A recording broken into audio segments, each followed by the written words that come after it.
Good evening, members of council, staff. Welcome to our special council meeting. Welcome to those who are watching on the live stream. This is our special council meeting for Wednesday, June the 7th. I just wanted to let you know that it will be audio and video recorded and live streamed on the town's YouTube channel and shall form part of the record, which will be retained in accordance with the town's retention bylaw. And for more information about that collection, you can contact the clerk's office. I'd now ask Councillor Zanella, please, to offer the land acknowledgement. Thank you. The town of Innisfil acknowledges that the town of Innisfil is situated on treaty land that is steeped in rich Indigenous history. The town also acknowledges that this land is the traditional territories of the First Peoples of Turtle Island, and it is shared between the Anishinaabe and the peoples and Boselea First Nation, Chippewas of Rama First Nation, and Chippewas of Georgina Island First Nation, and we thank them for their generations of stewardship. This meeting place is still a home for many Indigenous people, and as settlers, we are grateful to have the opportunity to work on this land. The town acknowledges the forced sacrifices that are the foundation of Canadian society today. We are dedicated to honoring Indigenous history and culture and committed to moving forward in the spirit of reconciliation and respect with all First Nation, Métis, and Inuit. Thank you, Councillor Zanella. We'll now ask for a mover and a seconder to approve the content of tonight's special agenda. Moved by Councillor Richardson, seconded by Councillor Drodge. All those in favor? Those opposed? That is carried. And then I would ask if there's any disclosures of interest.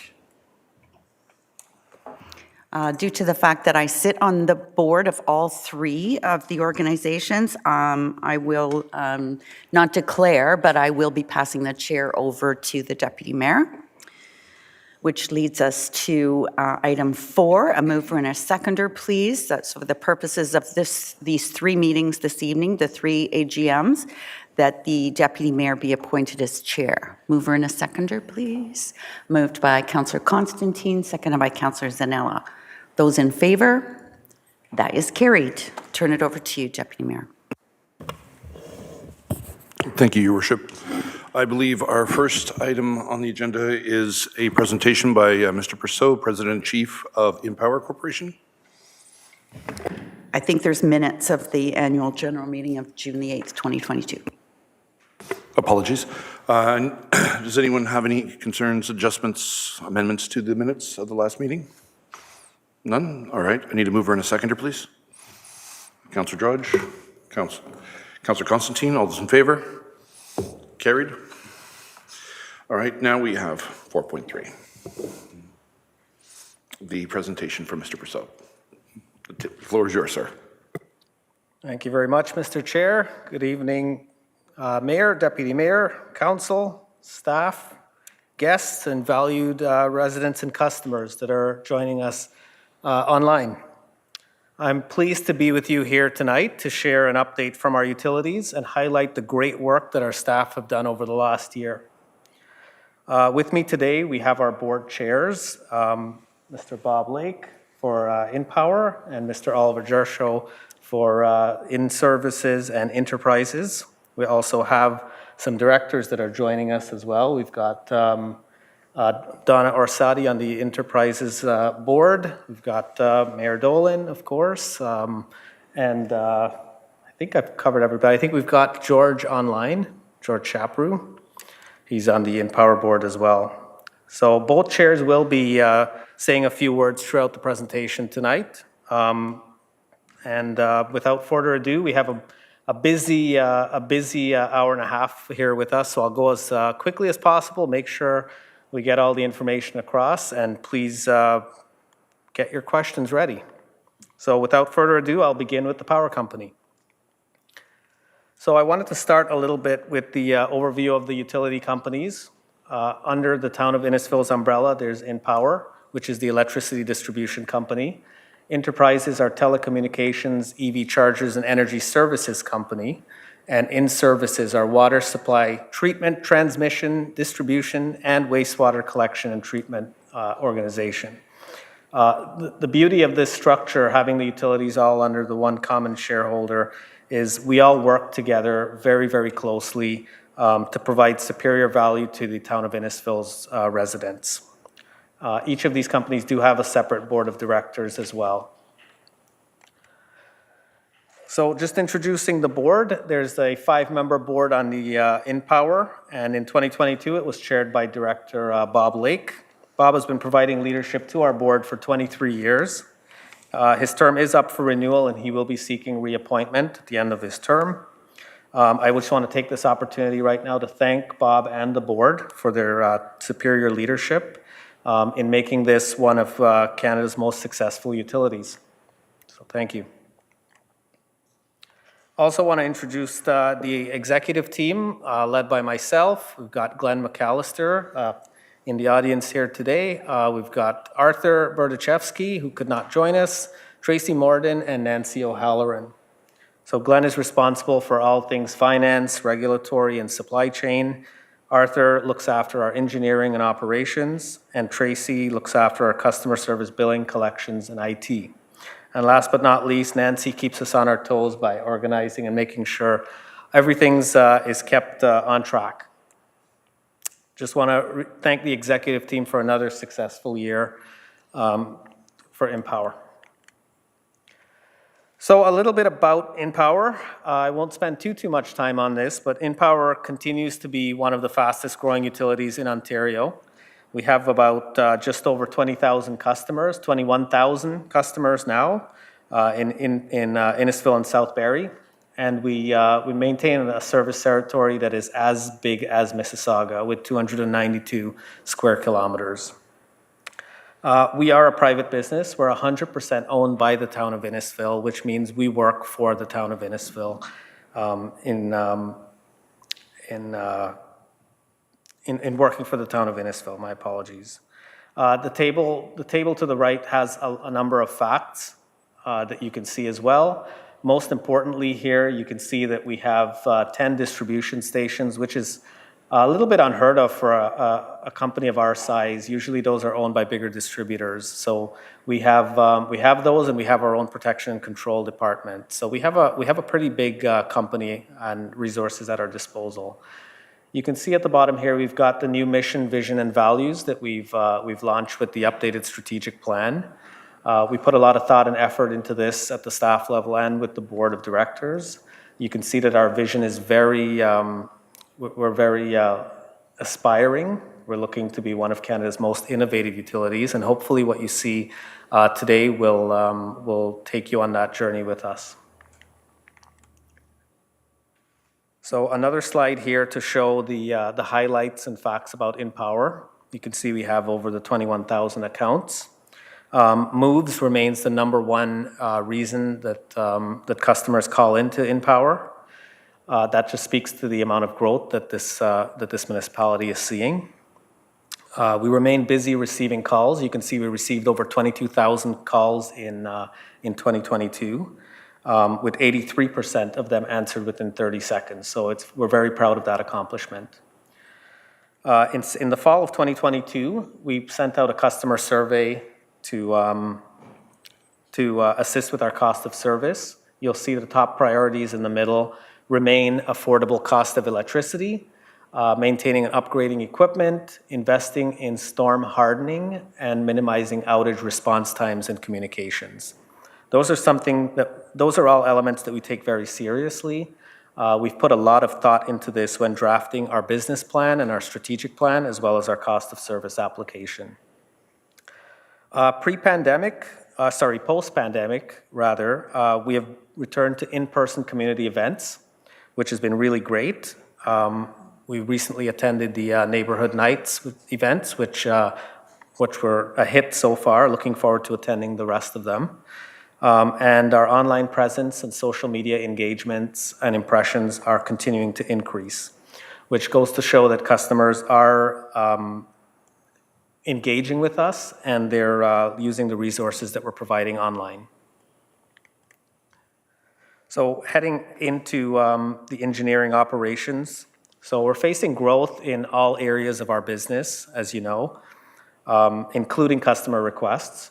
So disconnects and reconnects are a big operation item for us, as well as service upgrades, appointments, and locates.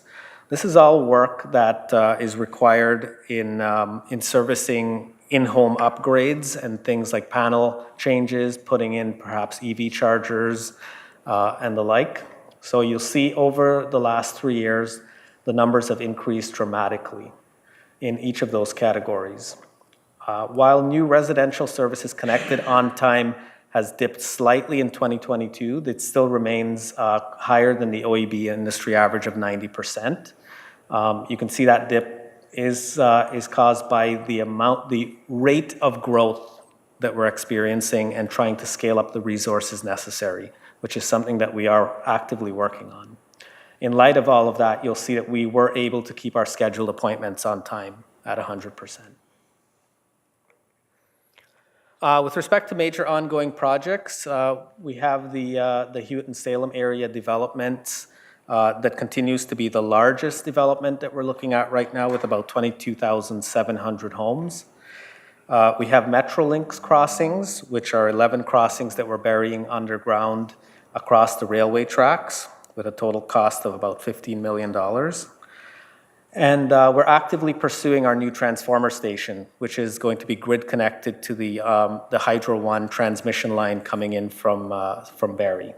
That will provide a lot of capabilities for further growth, not only in South Barrie, but we expect in Innisfil as well when major developments like the Orbit materialize. Lastly on this, I want to touch on the proactive and timely asset replacement. As you may have gleamed at in the last slide, that's something that's very important to our customers to ensure that we are using our dollars effectively in proactively replacing end-of-life equipment and defective equipment. So we've been putting a lot of efforts into that over the last year, and especially with our vegetation management. We're very proud of the improvements that we've made on our power system. The most important thing, though, I want to highlight on here is that InnPower was able to complete close to $13.5 million of work in 2022. This may not seem like a large number, but it is quite unprecedented for a utility of our size to have completed that amount of work, especially with the significant pressures from the pandemic and from the supply chain issues that we're all facing. I wanted to throw some pictures in here just to keep you entertained. Innisfil DS is at the corner of it's in Fennel's Corners at the corner of Yonge Street and Highway 89. So that's in Ward 7. You'll notice that we've replaced one of the major substation transformers here, as well as the entire gantry structure. We're hoping that these improvements will drastically improve system reliability in that area. The old transformer that was actually here was operating with a hole in it for quite some time, and it was on its last leg. So we're very happy to get that proactively replaced. So our team work at heights quite significantly and extensively, whether it's in the bucket truck or climbing hydro poles, 24/7, 365, we're in the air. Nice day, cloudy day, rainy day. And with that comes a lot of extensive training that our teams undergo, as you can appreciate. They train for all different scenarios, including potentially having to rescue a worker or an animal in distress. So we're very proud of the efforts of our frontline staff in staying safe and working to keep the lights on in Innisfil and South Barrie. So on outages and reliability, everybody's hot topic. In 2022, while we did see a slight increase in outages overall, you can see at the bottom of the top part of the slide, we went from 177 to 194. A lot of the causes for those outages were outside of our control, such as motor vehicle accidents, weather, and animal contact. The part that's inside of our control, you'll see, is the maintenance and planned activities. We went from 88 outage events up to 97. And that's not necessarily a bad thing. So when we take planned outages, we are mitigating a larger unplanned outage. So it's important that we take those steps to interrupt power on a planned basis by notifying customers ahead of time. Unfortunately, we do still have to track that as an outage event for the Ontario Energy Board, so it does show up in our statistics. One thing I do want to highlight on this graph is you'll look at the animal contact events has gone down from 27 to 10. We're very, very proud of this effort. We've, a few years ago, we were having a lot of squirrel contacts, a lot of bird contacts. What we've done is we've gone out and we've procured cages that we put on the electrical parts of the energized apparatus, and we found that that's helped tremendously in preventing animal contact issues. The bottom part of this slide is important. It's called SAIDI and SAIFI. And SAIDI and SAIFI are two reliability indexes that we track. The first one's SAIDI, System Average Interruption Duration Index. That's basically indicating the length of interruptions for the average customer.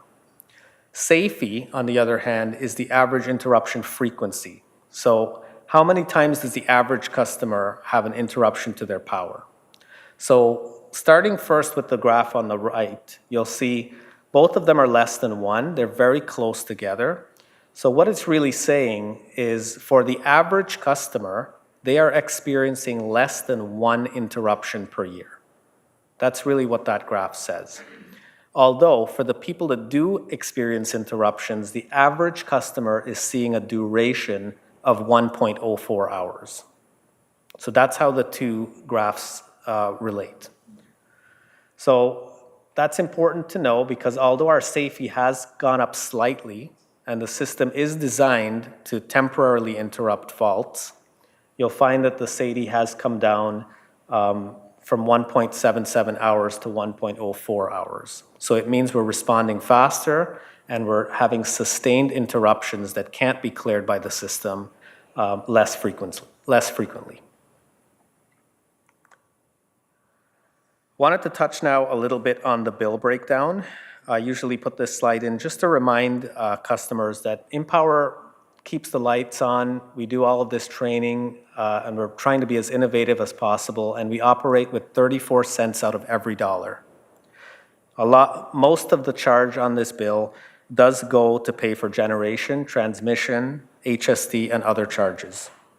So we only keep that small 34% portion of the bill.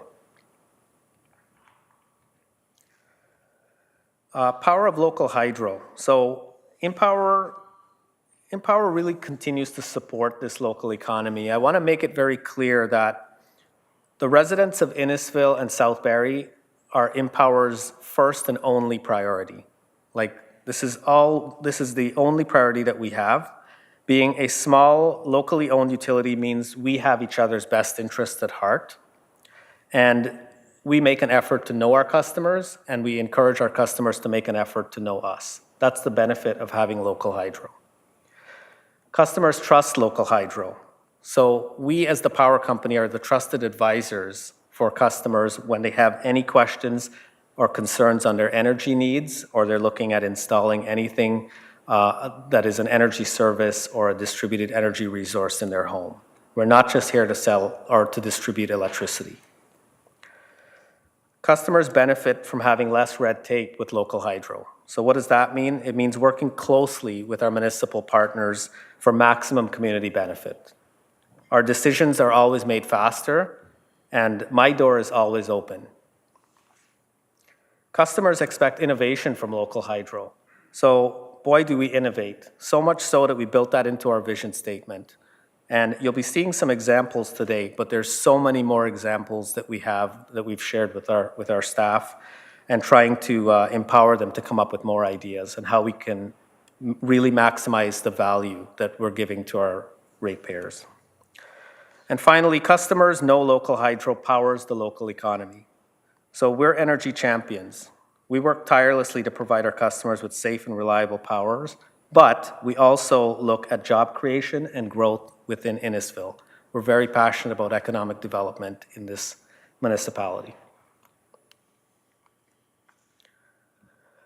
A little bit on community engagement. So we're very pleased that we've returned to in-person community events, as I mentioned. We've had really great turnout in these events. We've had the Meet Alignment event. We've had the bucket truck light up, as you can see in some of these photos. And over the last couple of weeks at the neighborhood nights, we've even had some really, really great feedback that I received today that I really want to share with you. Customers telling us that they're very pleased with the improvements in system reliability that they've been seeing. And they understand that when the power does get interrupted, that it comes back very quickly. And it's something that we are actively working on. So we really appreciate the kind words from our residents when we show up to these events. So it wouldn't be an AGM without, again, touching on our financial statements. So what I want to say on this slide, first and foremost, is we are a financially sustainable organization. There is a lot of growth coming, but we are planning adequately for that growth, financially and operationally. We've had a clean 2022 audit yet again this year. We have improved shareholders' equity by about $2.5 million. So that means the value of this company has increased roughly about $2.5 million overall. In 2022, we declared a dividend to the town of $212,000. This year, we plan to beat that by declaring a dividend of about $319,000, and we expect further growth in equity as we go forward. All of this just really reinforces our commitment to the town of Innisfil and building and supporting our powerful communities. So in 2022, something important to highlight on here, if you look at capital spending, and I mentioned this earlier, we beat the last year's number of $12.9 million with $15.2 million in capital infrastructure. And we saw increases in revenue, but we saw expenses increase as a result of that growth as well. So bottom line, we're looking at pretty stable net income growth. Cost of service applications. So InnPower is currently in its journey through the massive undertaking with the Ontario Energy Board to file for rates. So we do this every about 5 years, and it is a quasi-judicial process that we go through with the Ontario Energy Board to set rates, to set base rates every 5 years. So starting January 1st, 2024, there will be new rate changes that are coming for residential and general service customers. It is a large application, and we have worked tirelessly to provide maximum value for customers. We're very pleased with the application. There will be public notices issued very shortly on our website, in the newspaper, and emailed to customers that we have on file. It'll also be on social media. What we're seeking this year is a slight total residential bill increase of approximately 1.2%. Residential customers, because we are on the DRP, which is the Rural Rate Protection Program, residential customers will not be seeing a rate increase this year. We're very proud of that ask that we're going to be taking to the OEB. Okay, this year, in 2022, we also had the OEB scorecard. It's really difficult to see this, but what I really want to point out on here is that there's all greens and not reds. So reds would indicate targets that are not met. You will see on this that it's been all greens. So we're very proud of this accomplishment as well. I'll move very quickly through these slides, but I just wanted to show everyone the amount of growth that we're seeing. So total developments across Innisfil and South Barrie over the next 15 to 20 years will result in about 30,000 new homes. Conservatively alone, we're seeing a 29% increase over that time period. So I wanted to show you, this is going to be a little difficult to see, but it highlights all the growth areas in the town of Innisfil and South Barrie. We've got the Hewitt development, which is about 17,000 new homes in South Barrie with 30,000 square meters of industrial, commercial, institutional growth. And my slide is stuck. Kevin.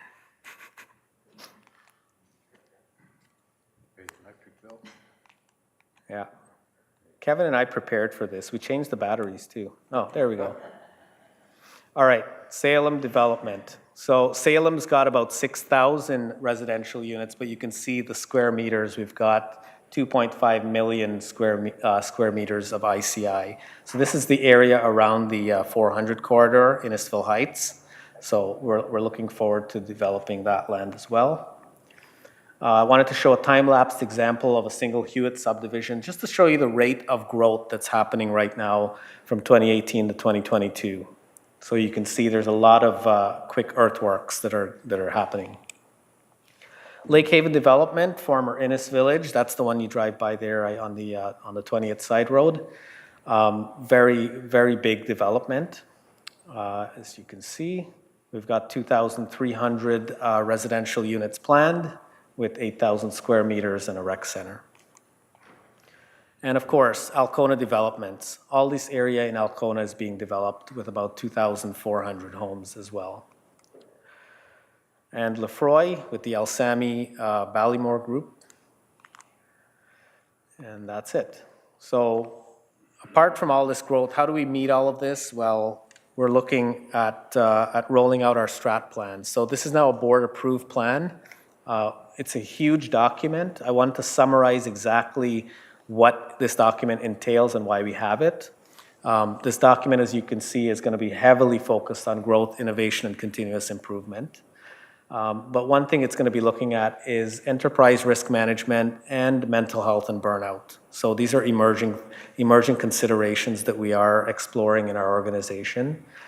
There's an increase in cyber crime. There's an increase in actual physical theft and violence that we've been experiencing, that we have to ensure that we're putting controls in place that are going to be mitigating that. And mental health and burnout, we want to make sure that with all the growth that we're seeing, our staff are not feeling completely exhausted, and we want to ensure that they're going home and having a proper work-life balance as well. Apart from all of that, we've got a few corporate sustainability goals and initiatives. The United Nations Sustainable Development Goals are 17 goals set by the United Nations. We want to look at two small things. It seems ludicrous that a company of our size is really paying attention to that stuff, but I think it's very important that we make local change to have global change happen. So that's something our company is very passionate about.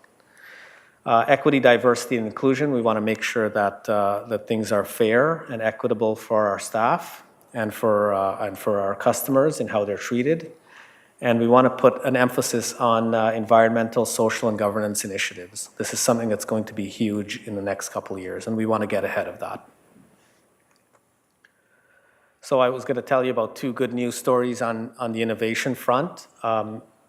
InnPower is the first utility in Canada. We're super proud of it to put in the GIS utility network model. This is a model that looks and feels and mimics the power system. So what this means is we can make faster, quicker, intelligent decisions without even flipping the switch in the power system. So when our crews go out and they try to investigate or troubleshoot a problem, they're able to model it and do it right from a tablet to see how the system would react before they actually pull the switch in real time. This model also allows us to triangulate outages because, you know, we have a lot of trees, we have a lot of back roads out there. It's hard to triangulate what has caused that outage. So this system will take in all the smart meter data, it will take in all of the information that we're providing to it and triangulate that this is what we believe is the root cause of the outage. So very pleased with that accomplishment. We were also published in the Distributor magazine for financial automation in the utility environment. This is another software that we have put in that we've made significant efforts on. Another business intelligence tool that will allow us to model financial decisions before actually executing them to see how they play out on the books. So very proud of that accomplishment as well. So really quick, the strategic plan, the purpose for it, we want to make sure we're continuously improving the value to customers and to our shareholder over time. We understand that innovation is absolutely necessary if we want to ensure that we're creating maximum value. We want to improve system reliability even further. We're so proud of the accomplishments that we've made over the last couple of years, but we want to take it that much further. And we want to show to other municipalities that are as rural as we are that we can have really good reliability, even with all the trees, even with all the open air and the wind, and even with all the squirrels and birds. And finally, we want to be leaders in employee satisfaction, corporate culture for our utilities. We want to challenge that status quo, and we want to create engaged employees that really care to work at InnPower. And finally, we want to be leaders in environmental and community stewardship. So I didn't put it up on this slide again, but we did put up the osprey nests, which we're super proud of. It was an initiative that we took where ospreys were on our hydro poles. Instead of getting rid of them, moving their nests, we built actual nests for them, and we're very proud of that. Okay, I'd like to pass it over to Bob. He's going to just give some closing remarks, and then it'll be back to me. Thank you, Bob. I have a rhetorical question for you. How many of you could go through your electric bill and explain it to me? I know you could. Yes, Alex. No, I think most people are in that position where they can't understand their electric bill, and I don't know if they ever did, because electricity has been probably a bargain for most of our lives, and it's been reliable. But I wanted to bring to your attention that our staff get a lot of calls about concerns about the cost of electricity, and you saw that in the slide here about the concerns expressed by customers. So what I was going to do is talk to you a little bit about the portion that we pay, or we get when the customer pays their bill, and relatively how small it is. I'm going to use figures that I picked up off the internet from 3 websites, one for Alterna, specifically Barrie, one for Hydro One with 3 different densities, density being the number of customers in a certain length of line of power line, one called urban density, one called medium density, and one called low density, and one for InnPower. And I'm going to give you some numbers that are based on 1,000 kilowatt hours a month.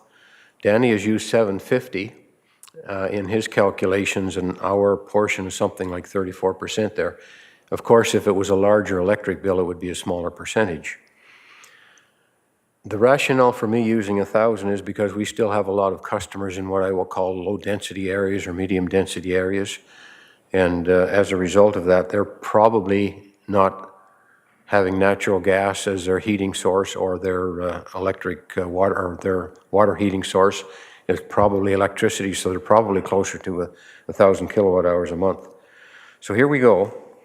Alterna, they charge $31.74 plus 37 cents per kilowatt hour that's used. Hydro One, and I'm going to go through urban, medium, and then low density. Urban density, that means it's quite dense, $38.32 per month, which is comparable to us. Medium density, which is $62.07 plus a half a cent per kilowatt hour. Low density is $67 plus $1, not that bad, 1.91 cents per kilowatt hour. Living on a farm just outside of Peterborough, I pay the $67 plus 2 cents a kilowatt hour for my electricity. InnPower is $38, but I might point out that it is subsidized by the province, as is a few other utilities in the province that have a lower density of customers. We have pockets of high density, but we also have miles and miles and miles, or if you're into kilometers, 292 kilometers squared, that are relatively unoccupied. Looking at it on a day-by-day basis, for someone from Alterna, they're paying $1.18 a day to have electricity distributed to their house. InnPower is paying $1.27 to have electricity delivered to their house. On the other hand, Hydro One is paying $1.29 for high-density urban. They're paying $2.23 a day for medium and $2.88 a day for low density. Almost, well, it is twice as much as what is being paid by our customers. Innisfil made a good decision back in '93 to buy the assets of Cooksville or Cookstown and what was Ontario Hydro territory.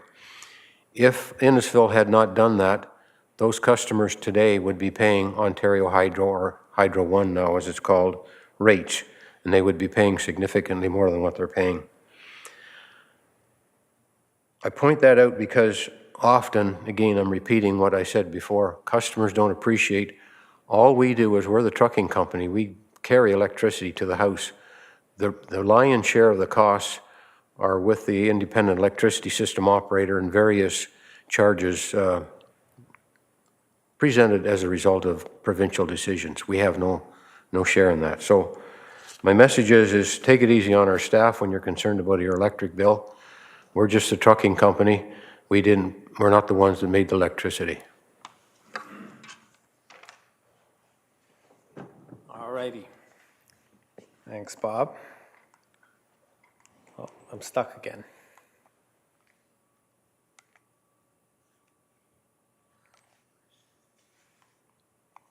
All right, so we're at the question stage. Any questions? More of a comment, Mr. Prasad. You mentioned the Osprey poles. Just so you know that they're still being used. I've witnessed them firsthand in the southern portion of town. So it was a wise decision considering how many blackouts these birds caused inadvertently and with harm to themselves. So it's a win-win for everybody. Thank you very much. We're looking forward to more of those initiatives. Councillor Waters? Thank you, Deputy Mayor. I've always said that it was a good decision to keep our own utility system, and I'm glad we have. And I remember when I first ran, I ran actually on that, stating that, you know, most people that I talked to, when they understood the benefits, decided that they wanted to keep InnPower, and they also wanted to keep our local police. Those are two things I ran on when I first got elected. So I'm glad that we're doing well, and the numbers prove us to be right. So that's good. I do have a couple of questions, though. We have, I think, around $2.7 million in terms of net income. What happens to that? So the net income is, let me go back to the slide.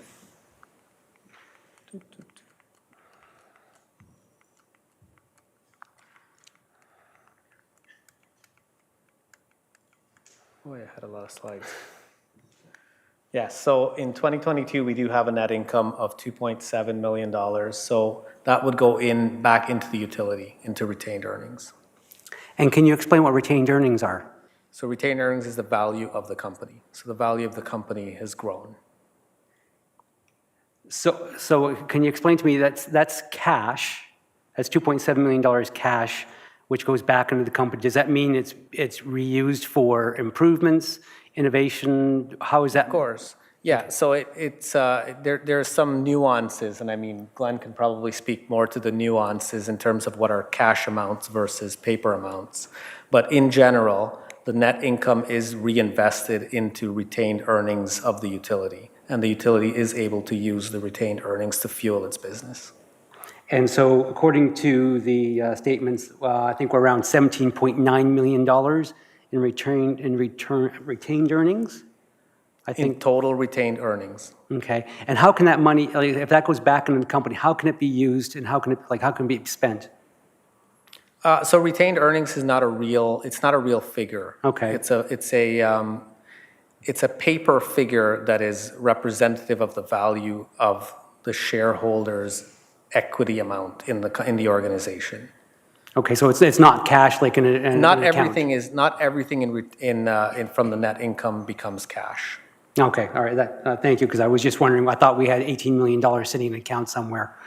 Yeah, no, that's not true cash. Okay, all right. Thank you. That's why I'm asking the questions. Yeah. True cash will be on the cash line.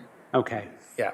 All right. Yeah. And the last thing I'll mention is it's nice to see a dividend coming back to the town, because I know that was a sore point for many years, so it's nice to see that come back to the town. Thank you. Thank you. Any other questions? Mayor Dolan? Thank you, Deputy Mayor. So just to follow up a little bit on what Bob was saying about bills, because if you haven't already, you will from time to time get calls from your constituents complaining about their electricity bill. And just a note that for those that are on water and wastewater, those charges are also on the hydro bill. So just make sure, like I've had calls before where somebody's comparing what their hydro costs to somebody from Barrie, but they're comparing their hydro and their water and their wastewater charges to just Barrie's hydro charges. So I just wanted to point that out. And also when Danny was speaking earlier about the cost of service, there's going to be some big ads that come out in the local media for residents so that they're aware of this cost of service happening. And the actual wording is, I think, quite prescriptive, is it not, Danny, from OEB? So the title says something about I should have looked it up. InnPower, looking to increase, and then the second paragraph says, but there'll be no increase for residential taxpayers. But quite often, as you know, residents don't read to the second sentence. So if you do get some calls, just my advice to you would be to make sure that they read the second sentence. Correct. That's correct, Mayor Dolan. It does say, and it's prescribed, that InnPower is something along those lines. InnPower is looking to increase rates, but you have to read further. Anybody else? Any other questions? Oh, Councillor Ices? Thank you, Deputy Mayor. I wanted to compliment you, Danny, on your presentation. When you mentioned your door is always open, I've always experienced that. So thank you for the work that you do for us. My question was with regards to the move to electric vehicles. We've got this big demand for housing coming on. You add that need for more grid power for electric vehicles. I'm wondering how you plan for that and what the plans are to meet that demand. Absolutely. Through you, Mr. Chair. We are actively right now looking at modeling that. That's part of that GIS software that I showed. We are getting that data right now from the province. It will be released shortly. They're providing us data by the first 3 digits of the postal code who has electric vehicles. We've put out various surveys. I think we are on to our maybe second survey about if customers are looking to put in any electric vehicles, if they're looking to put in any sort of distributed energy resource, maybe solar panels, power walls.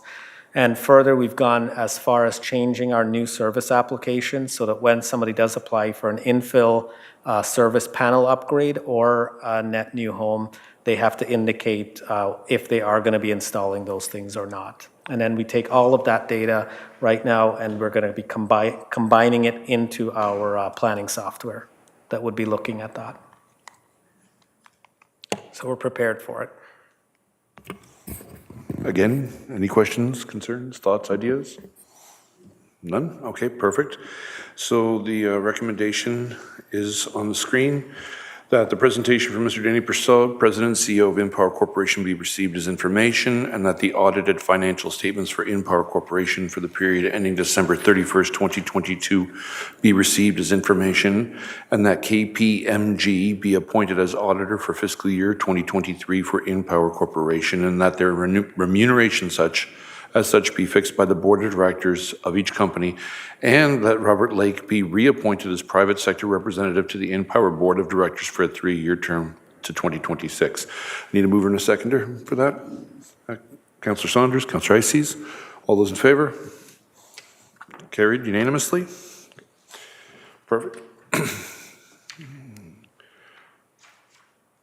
Item 4.4, minutes of the in-service annual general minute. annual general meeting. Any questions, thoughts, anything? No? Okay. I need a mover and a seconder to accept that. Councillor Constantine and Councillor Richardson. All those in favor? Opposed? That is carried. On to 4.5. We have Mr. Brousseau again for another presentation. Welcome. You'll be hearing me a lot.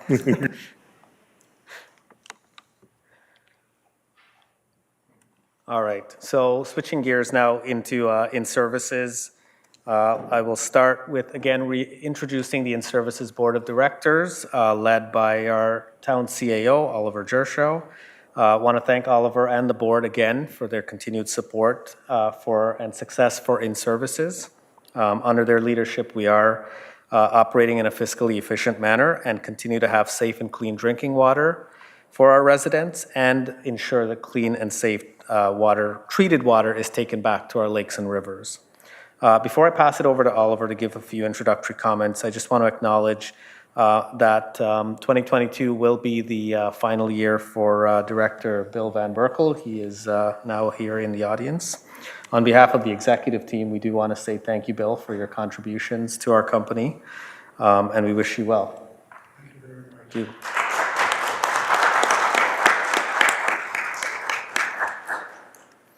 We will be seeking a 2-year appointment for Councillor Waters and seeking a 1-year renewal for Director Stuart Rees. So over to you, Mr. Chair. Thanks very much, Danny. And members of council and all of those watching, I would just like to offer a few comments, both as chair of InnServices and of InnTerprises, which we'll hear about in a few minutes later tonight. First of all, just to say that I'm very proud and honored to serve as chair of both of these boards. They're really interesting and effective companies that, as you'll hear from Danny, do their best to serve the interests of the people of Innisfil and the town of Innisfil as shareholder. I want to extend thanks to my fellow directors on both of those boards, and I'd like to echo Danny's comment, in particularly recognizing Bill Van Berkel for his service on the board. As I said at our recent board meeting, Bill has provided decades of service to this town and years of service on the board, and he's made significant contributions, so we definitely appreciate that. I'd also like to just acknowledge Danny and the members of his management team, and really all the staff at InnServices and InnTerprises who do the work that they do. You're hearing from Danny tonight, but there is a big team behind him, and I know I can speak on behalf of the board in recognizing and thanking staff for all of the work that they do. And I guess just the last point I'll raise is that, it has been quite interesting in my time at the town of Innisfil and serving as chair of these two boards to really understand in some ways how different these utility companies are. And so it's been quite, like I said, interesting to learn about that, to see how they affect the town of Innisfil and to understand the different opportunities and challenges that both companies face. So with that, back to Danny. Sorry, I think, there we go.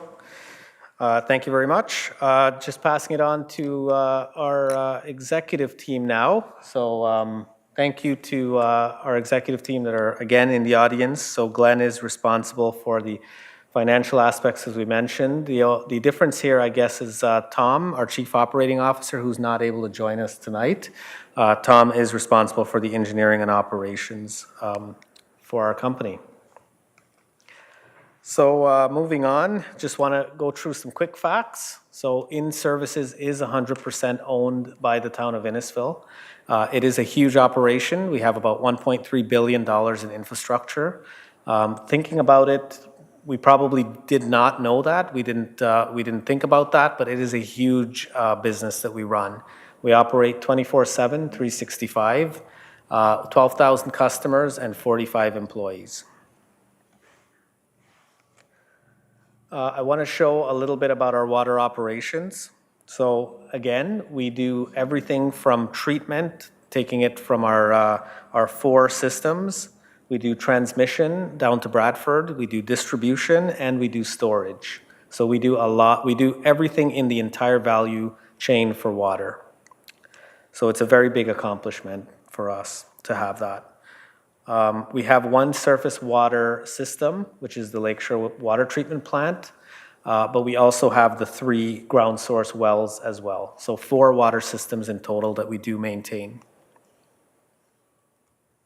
Yeah, I wanted to say the pictures here are from our facilities too. The top one is the Lakeshore Water Treatment Plant, and below we have images of our Churchill Reservoir. Wastewater operations. So on our wastewater side, we have 2 wastewater treatment plants. We have one in Alcona, and we have one in Cookstown. We also have 190 kilometers of sanitary sewers and 20 kilometers of force mains, but we also have 11 sewage pumping stations. So again, on this side of the business, it is quite an extensive operation. The pictures here you'll see on the bottom left are the Lakeshore Wastewater Treatment Plant, and we have Pump Station 3. So there's a lot of actuators, pumps, and PLC systems and pneumatic devices that are in these stations, and they operate, again, 24/7, 365 to ensure that we have safe, quality water and wastewater services to our residents. Some of the major projects that are underway right now, starting at the top, the Lakeshore Wastewater Treatment Plant expansion. This is a very large expansion that we're undertaking. Right now, this plant operates at 17 million liters per day of processing. That serves a population of about 55,000. We're looking to expand it from 17 million liters per day to 25 million liters per day, which will serve a population of about 70,000, and then we'll further expand it to 40 million liters a day, or MLD, and that will serve a population of about 110,000. So we're looking to go from the 17 to the 25 shortly. We're hoping that we'll be able to tender very, very soon this year, and it will push the limits of technology, this plant. It's gonna be another thing that I come to you at the next AGM, and we're gonna be super proud of and cheer that on, because pushing the limits of technology will be ensuring that we are putting the lowest possible level of phosphorus discharge into our Lake Simcoe, and ensuring that the environment is as protected as possible. So the next projects are all really attributable to the growth that we're seeing. Lefroy Reservoir and Booster Pump Station, that's the facilities that we are putting in the Lefroy area to service that growth from the El Sami and other developments. The Cookstown Wastewater Treatment EA, so that's the environmental assessment. So right now that plant is a smaller plant that that treats about close to 0.8 MLD, right? That's 800, I guess, kiloliters per day. We want to get that to about 1.5 MLD in order to keep the growth serviced and ready to go in Cookstown. So we'll be looking to do that. Innisfil Heights servicing, that's a pretty big one, as you all know. We are going as quickly, as fast as possible, trying to get servicing out to Innisfil Heights. I know it's on everybody's mind. We want to grow as much as everybody else wants to grow and to get there. So 2028 is the number that we are looking at right now, trying to get that ahead of our master servicing plan. Also looking at servicing for the future hospital that we're going to have. We're looking at servicing into Stroud as well. So those will happen through the Alcona Reservoir and Booster Pump Station expansion on the next line. Definitely trying to go as quickly as possible there, and right now we're projecting that to be about 2026 is the timeline. Master servicing plan is the next one. You'll see it's in here twice because it's super important. We didn't make any errors. But the master servicing plan is very, very important. It is basically looking at the entire Innisfil and coming up with a servicing strategy of how to meet the needs up to 2051. So that is something that we have started now. We're looking to complete it in Q2 of 2024. It is a very comprehensive plan. But as you can expect, with the challenges around growth right now and the potentially changing landscape at the province, it's very difficult to have a target that's still. But we have started moving forward with that master servicing plan, and we do aim to have it completed next year. Other projects here, Lockhart Road East. So if you remember in the previous presentation, the Lockhaven former Innis Village subdivision, that will be serviced through those works. And then we have, last but not least here, the Lakeshore Water Treatment Plant expansion. So we are at 3A right now. So 3A is 38 MLD. So we treat about 38 million liters a day currently. We are looking in the 3B expansion to go to 55 MLD with an ultimate build out to 85 MLD. And that'll service a very, very large population. I don't have the exact number here. Completed projects. So you can see here we've got the Cookstown aerator upgrade. I firsthand was able to get out there and see it, and Oliver and I actually were out there on a tour. Those things are really powerful. So the way the plant works is we have bacteria that come in and they eat up the sewage, and that's how they treat it. And so what these aerators do, it's an aerobic process. The more oxygen that we give to the bugs, the more that they can eat, the better quality of our effluent coming out. The previous aerators that were here were smaller, and they were resulting in increased levels of ammonia in our discharge. What we've done is we've installed these really, really big aerators now that force pressure and air into the influent. And we were able to see our total ammonia levels decline quite extensively in our effluent going out to Innisfil Creek. So we're very, very proud of that. Sewage pump station number 4 upgrade. We've made some significant improvements here based on the growth for Sandy Cove and Friday Harbor. So we'll be able to service that population up to 2031 with the improvements that we've made. And finally, the Lakeshore the water treatment plant intake cleaning. It's something that we haven't done in a long time that we're very proud to get to and get it onto our preventative maintenance plan going forward. The intake is very deep into Lake Simcoe and gets covered in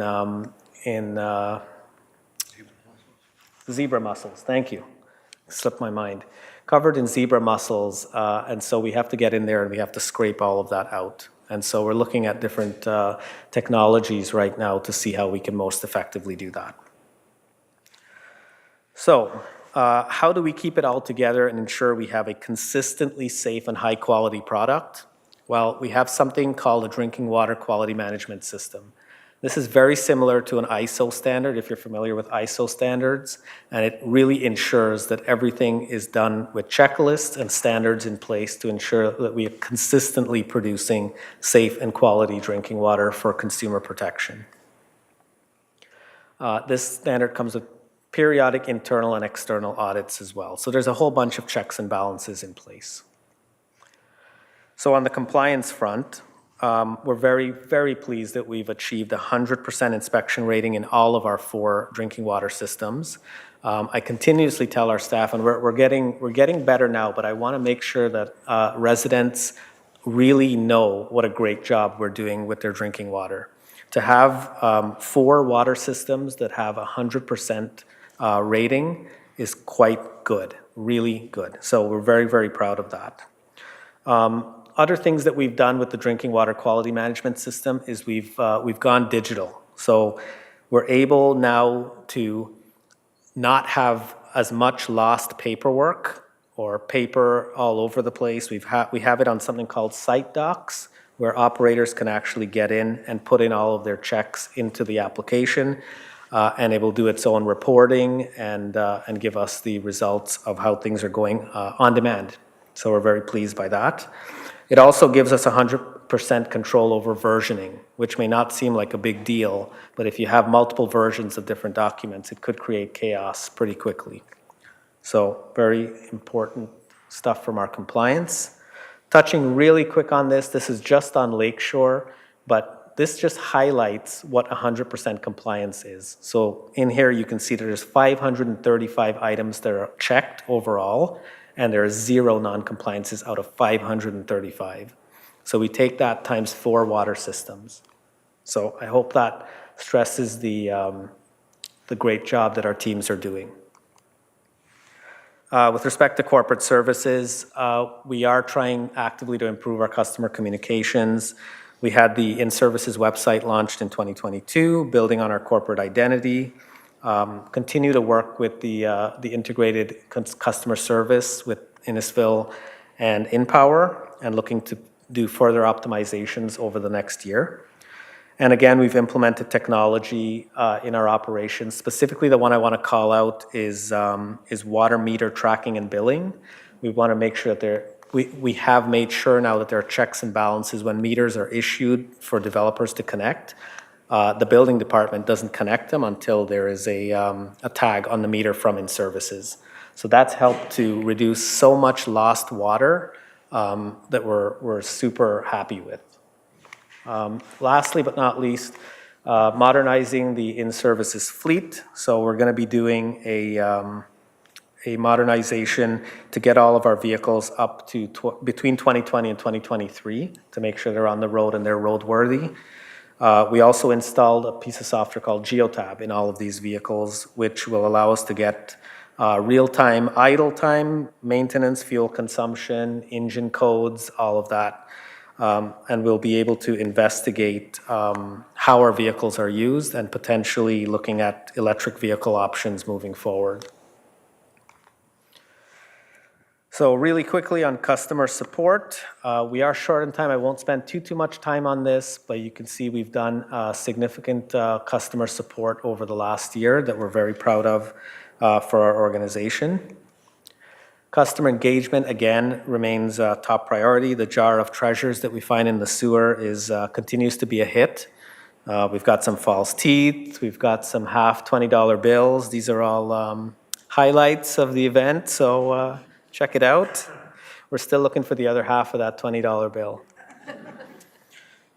Which leads me to financial performance. So again, touching here, we are a financially sustainable organization.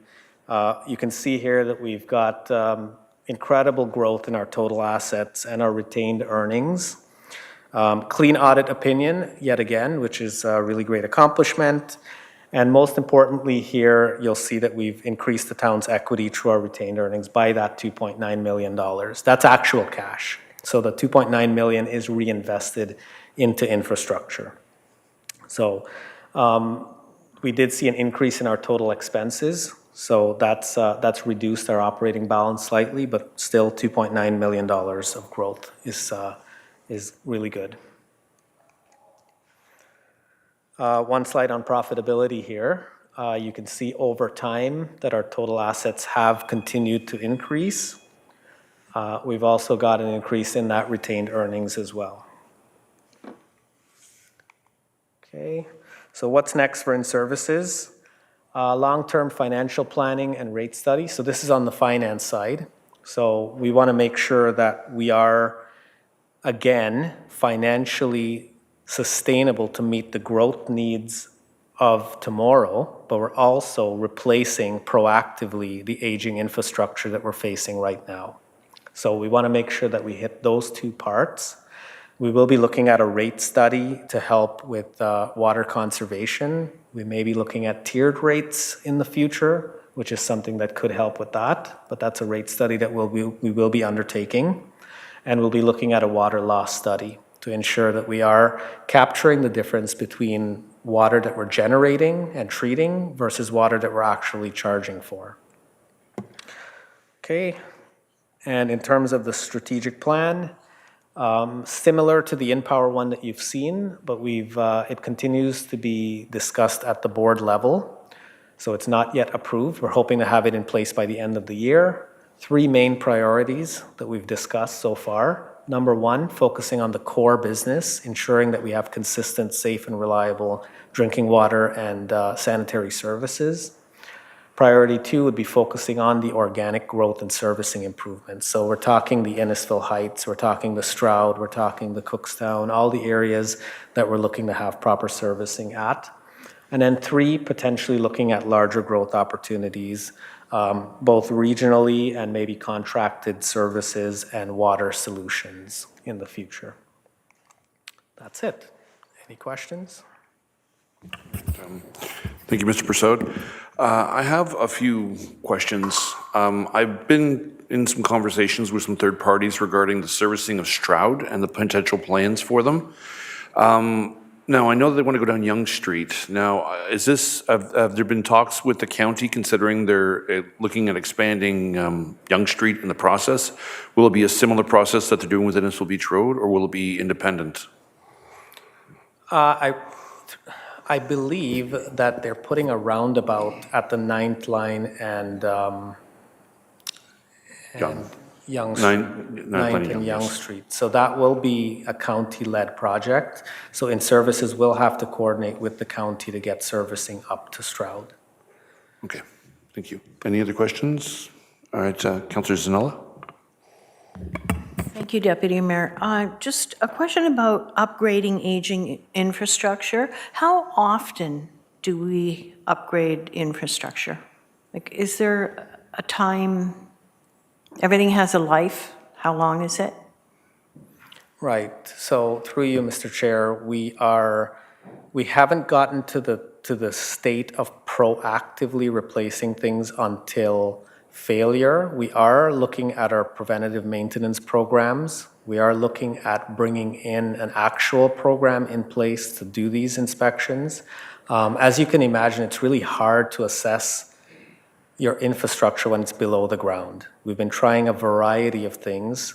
There's something called a smart ball that we're trying right now that we send down the water main, and it works through acoustic vibrations. So if it detects a certain amount of vibrations, it may be bad.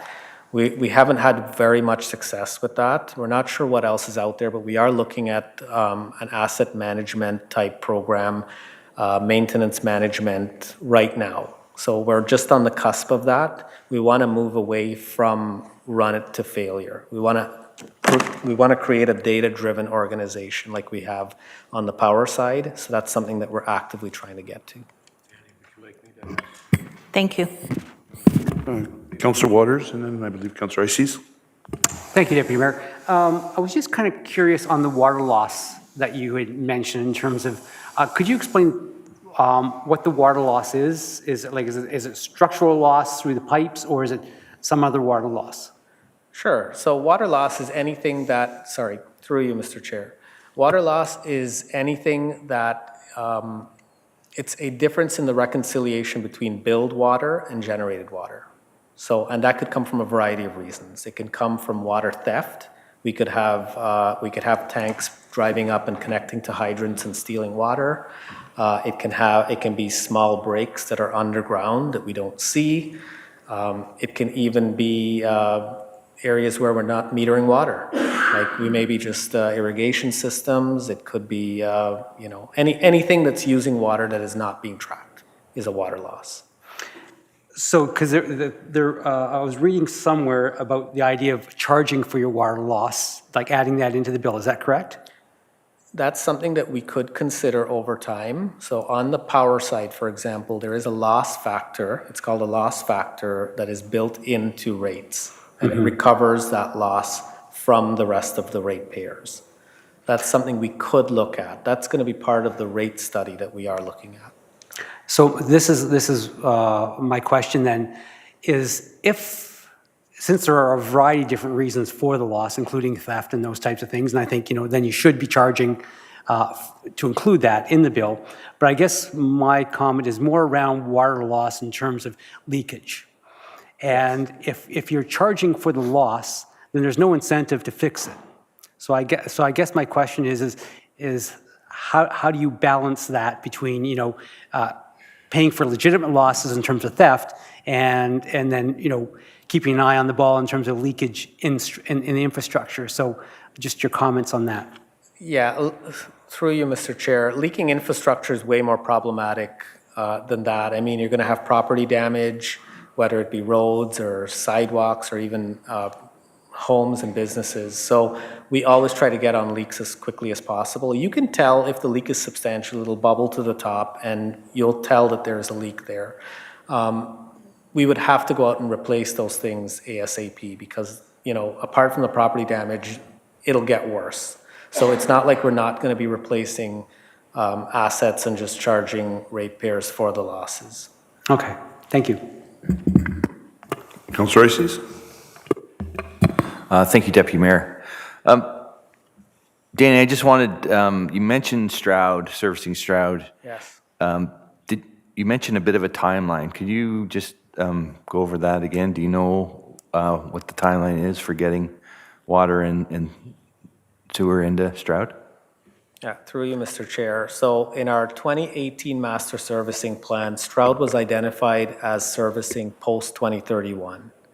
We understand that there is a need to develop Stroud. We understand that we want to get water there as a municipality. We've worked very hard internally to try to accelerate that timeline, and we're looking at 2026 for water servicing.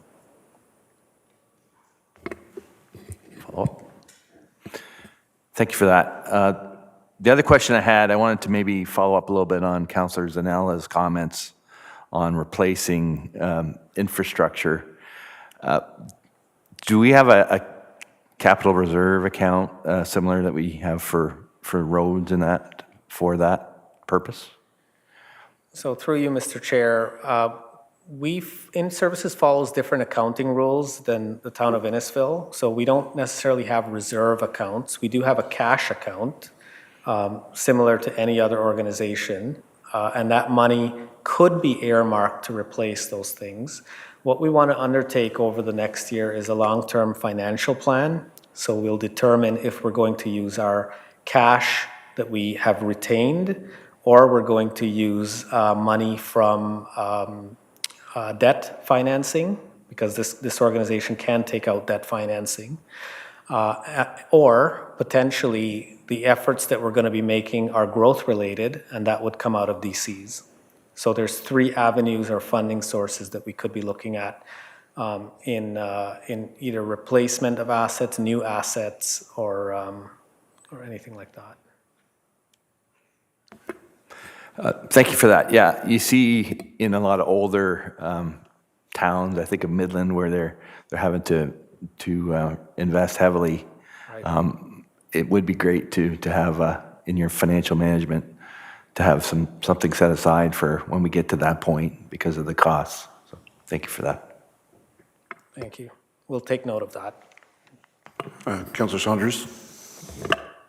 Thank you, Deputy Mayor. You've said you're going into Lake Haven, you're going to Friday Harbor. The line's already in Friday Harbor.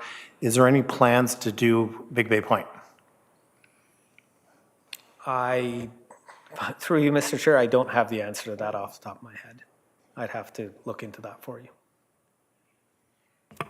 Oh, Madam Mayor? Thank you, Deputy. Yeah, I think that the asset management plan is crucial for us. We're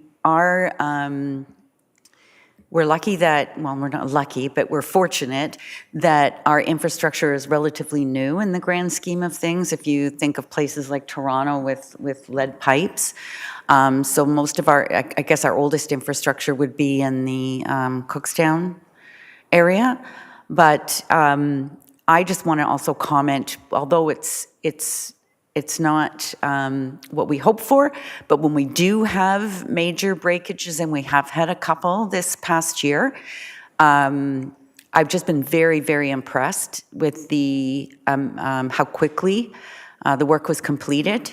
I don't know how water pipes know when it's Friday night, but they do for some strange reason. And having staff on so quickly and making that repair in a timely manner makes such a difference to our residents. So I just also wanted to comment on that and commend the team. Thank you very much. Any more questions? I will add one final comment.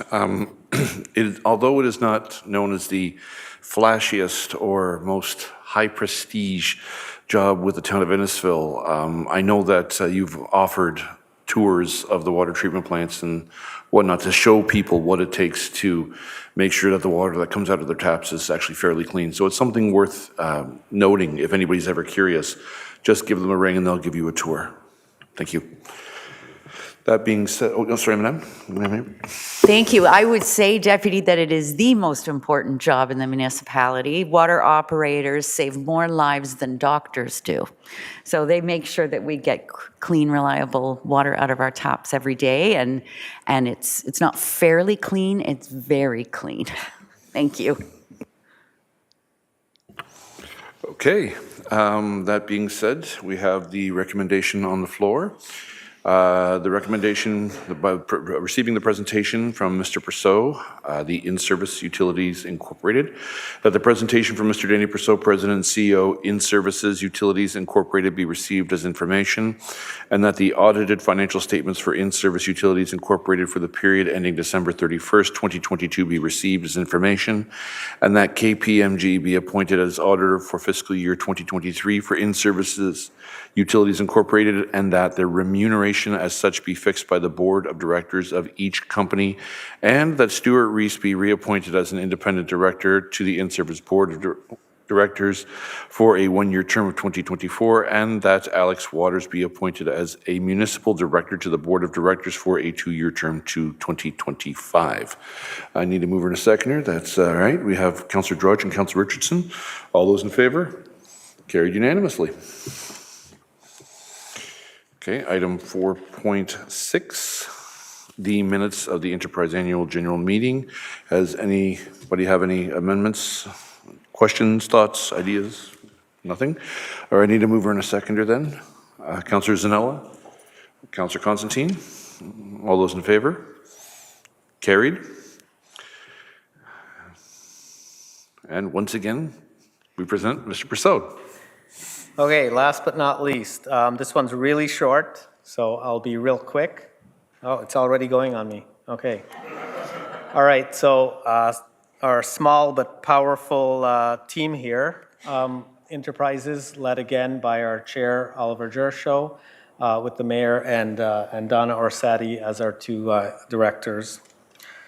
So the executive team, again, this one, it gets even shorter as you go. So it's just Glenn and I on this one as a CFO and CEO. We do a lot, right? Yeah, we're out there with our orange hats and making sure things are getting done. So a little bit about, there we go. Okay, a little bit about InnTerprises for those of you who don't know. So this is a 100% owned telecommunication and energy services company. So all of the initiatives we undertake and the benefits that we generate in this organization all go back to the town of Innisfil, which is really important to know. It's not founded by municipal tax revenues, another important thing. So all the revenues come from the services that we offer. And again, it's governed by a separate board of directors similar to InnPower and InnServices. So we do three major things in InnTerprises. We've got communication towers, of which we have 5 of them right now. We've got electric vehicle chargers, which we have about 10. Actually, we have 10. And Sentinel lights, we have about 200. So that's the 3 main areas of our business. With respect to telecommunication towers, as I mentioned, we've got 5 of those. We've got 3 that we're trying to consolidate from the other companies into InnTerprises, and we've got 2 new builds that we're trying to complete in 2023. A little bit of the benefits to Innisfil, as you may have realized, having control over cell towers means we can we can provision for better cellular service for residents. So a little bit of the history behind this that you may or may not know, Innisfil was struggling to get servicing out from the carriers. And so what they did, and I thought it was pretty innovative back in the day, so we seems to be we were innovative then too. is to build it ourselves, build it and hope they will come. And it started out as this venture where we started to build cell towers and then went to Rogers, Bell, and Freedom and say, you guys don't have to put any of the capital investment in. We've done that for you. Just come on our towers, bring service to Innisfil and make it happen. And that's what ended up happening. And ever since we've been building these towers, we've been wildly successful at it, more so that we want to take it to other municipalities and try to use our contacts and expand our business as well for the benefit of those municipalities and for ourselves. So we're looking at that. Again, better police, fire, town, and utility response. Being a town-owned company, we have police, fire, and town and utilities all on that tower for free. We don't charge anything, and it just creates for a more value-added service to the town of Innisfil. So when we consider telecommunication towers, we are looking at placemaking as a really important topic. Placemaking means creating places that really you want to be at. That's really what placemaking comes down to. And the way to have placemaking is to make sure you have access to connectivity and servicing and infrastructure from our perspective. So when we look at where we want to place cell towers, we look at placemaking and we look at the needs of the community above all else. I forgot one thing. We are governed by the town of Innisfil's antenna siting policy. For those of you who are not familiar with it, it governs where cell towers can be placed and what cell towers can look like and a whole number of criteria and constraints. So again, these are some examples of the towers that we have. As you could see, they are mostly lattice towers. They are the most cost effective and they allow light to pass through, which is why we like them so much. It's not our first time doing this, as you can see. We have the bench strength to take on additional towers as necessary. So EV chargers, quick facts here. So we own 10 level 2 chargers. We got 50% funding from NRCan, which is Natural Resources Canada. We are in talks with procuring an additional 15 electric vehicle chargers, which will be placed at Friday Harbor, and they'll be 100% capital funded. So we're very excited to get that project off the ground as well. And we're speaking with some other electric vehicle vendors that would like to have business in Innisfil as well. So this may be a portfolio that we're building over time. While this business at this time is not wildly successful as cell towers, we want to make sure that Innisfil captures the market share for having this infrastructure in place when electric vehicles become the norm. Okay. Sentinel lights, these are basically street lights that we put up at the end of laneways where it's not advantageous for the town to put up street lights, but customers may want a light for their driveway or long laneway. So we go out and we do this service as well. A little bit on the profitability. We wanted to show this slide. It kind of looks like a heart. Anyways, in 2021, InnTerprises hired a president and CEO, which caused the reduction in the profitability here that you can see on the return on equity and the shareholders' equity. With the departure of that president and CEO and the sharing of executives that we've done in the other two companies along with this one, you'll see that is returning to a more profitable state in the return on equity line and the shareholders' equity line. We're looking for positive numbers for budget 2023, as you can see. So again, the financial statements. Again, due to a change in the management structure in 2021, we are seeing that huge loss in 2021, but as you can see at the bottom line, we're slowly digging ourselves out of that loss. We did have a clean audit. It doesn't say that here, but we did have a clean audit in 2022 as well.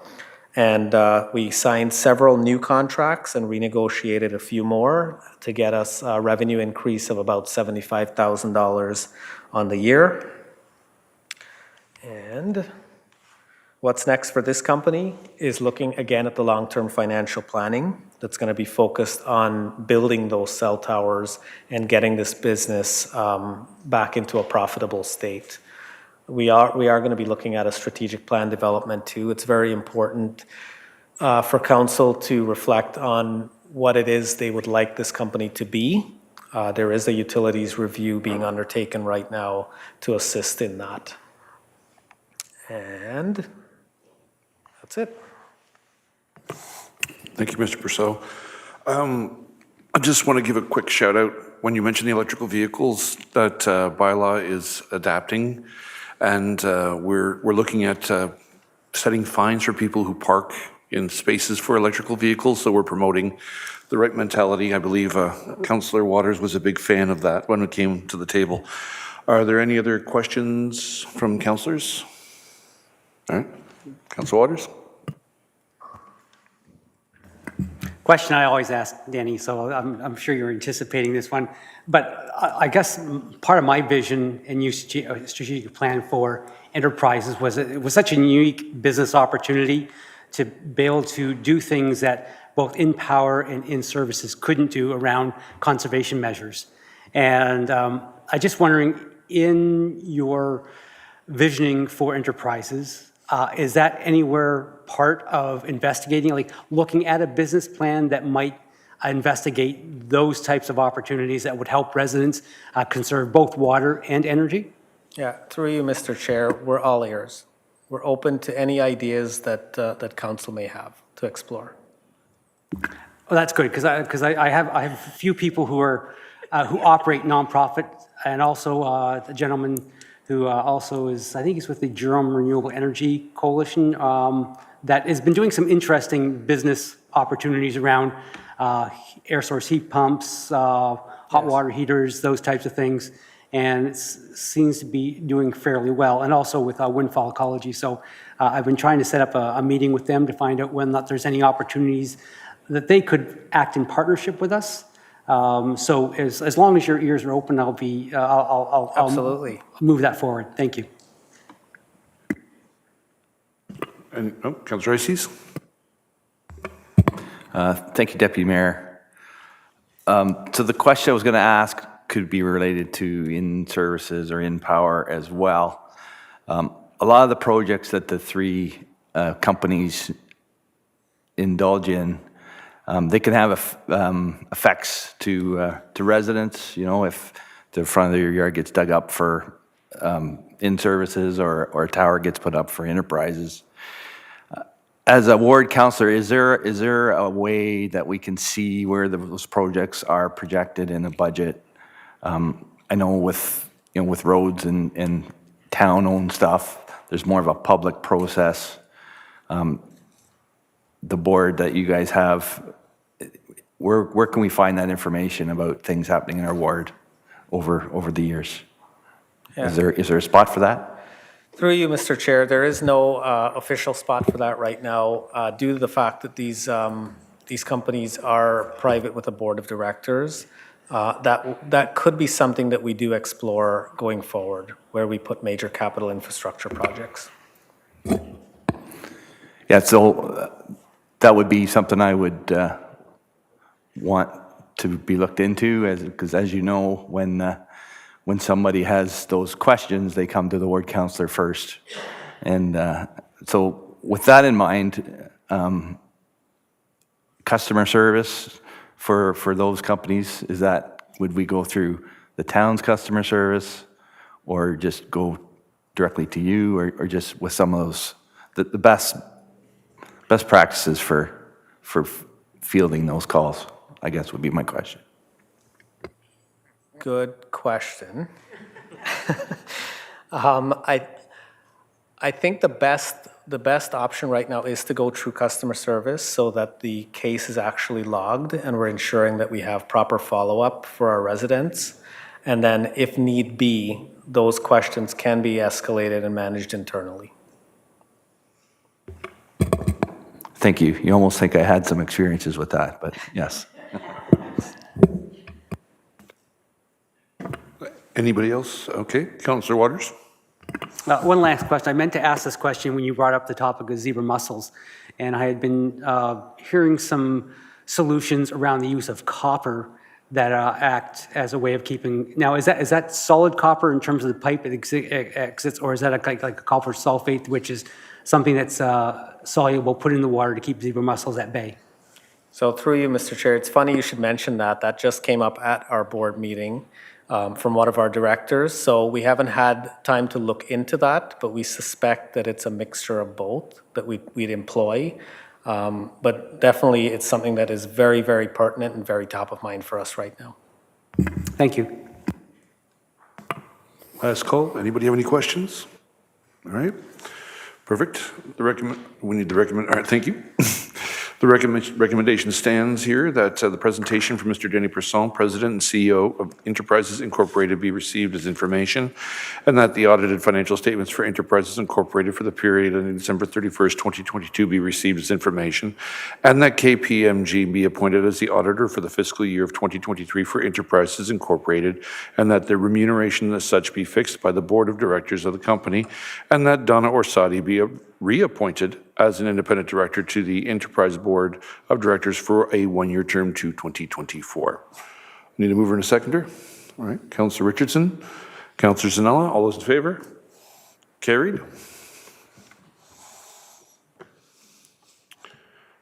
And next we have, I believe it is the confirming bylaw. Need a mover and a seconder? All right, Councillor Ices, Councillor Constantine, all those in favor? Carried. And lastly, adjournment. Well, Councillor Constantine, Councillor Drudge, all those in favor? Thank you, everybody.